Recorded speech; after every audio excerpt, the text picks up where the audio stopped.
2018 was the year where I basically kind of started to cheat a bit more and get interested. So let's start off with the legit section. I already have a config loaded up, and for this section I would give a 7 out of 10. To be honest with you, I don't really like it.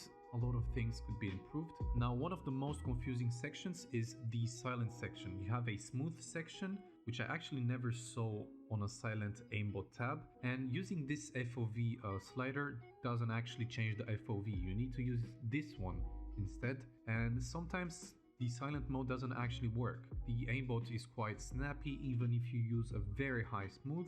The backtrack, even if you toggle this on, it didn't actually work, for me at least. The trigger bot is horrible as well.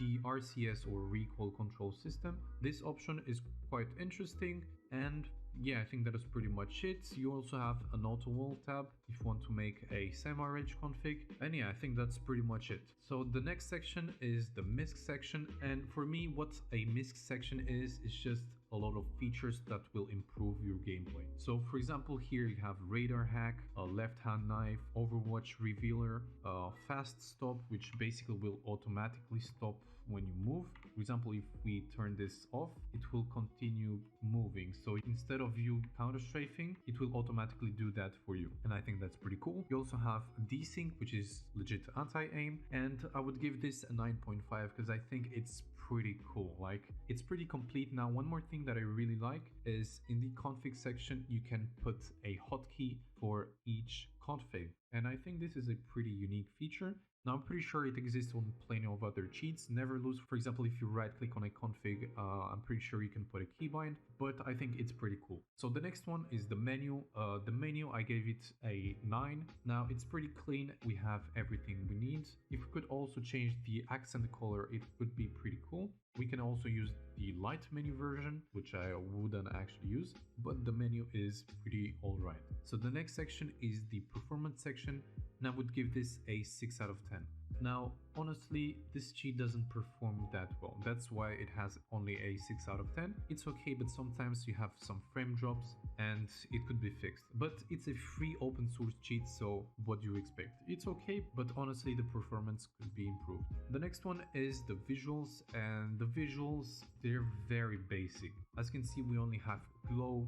The flat champs don't even work for some reason, so if you put flats, as you can see, it doesn't actually do anything.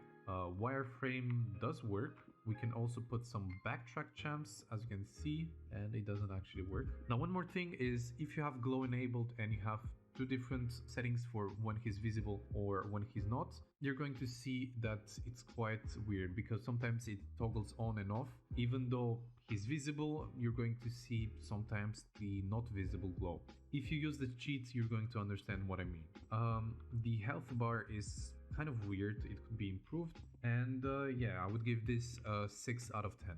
And the final tab is the skin changer, which is the worst tab out of all of these, and it's horrible. Talon knife lore, like, I didn't even choose this. The gloves don't work, the skins are broken. You need to restart your game if you want to get a skin for your knife, and it's not actually going to work. For the skins, sometimes it doesn't even refresh it, so I would give this a 4 out of 10. And the final score is 6.91. So what do I think about this cheat? You can give it a go. Like, for example, right now the FPS is at around 100 and it keeps dropping because of the visual. And yeah, that's why I don't really like this cheat.